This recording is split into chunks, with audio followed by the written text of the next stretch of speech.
Hello माता एवं बहनों, चलिए बताते हैं कि करवा चौथ के पीछे प्राचीन कहानी क्या है।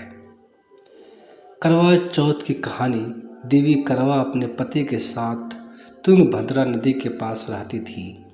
एक दिन करवा के पति नदी में स्नान करने गए तो एक मगरमच्छ ने उसके पैर पकड़ लिया और नदी में खींचने लगा। मृत्यु करीब देखकर करवा के पति करवा को पुकारने लगे।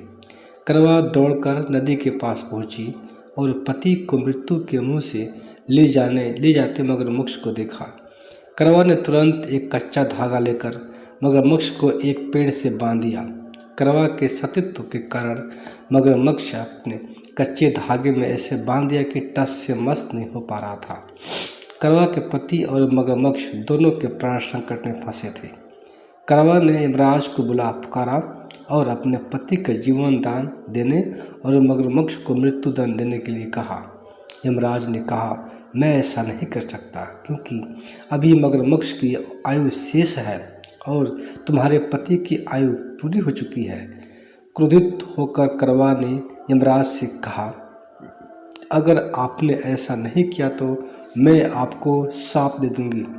सती के शाप से भयभीत होकर यमराज ने तुरंत मगरमच्छ को यमलोक भेज दिया और करवा के पति को जीवन दान दिया।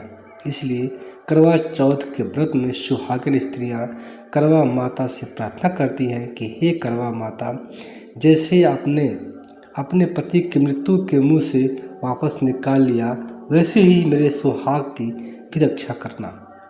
करवा माता की तरह सावित्री ने भी कच्चे धागे से अपने पति के वट वृक्ष के नीचे लपेट कर रखा था।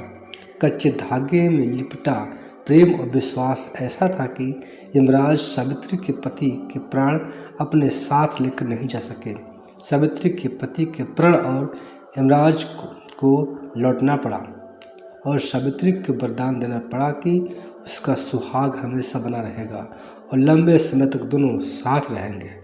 दोस्तों, तो ये थी करवा चौथ की कहानी।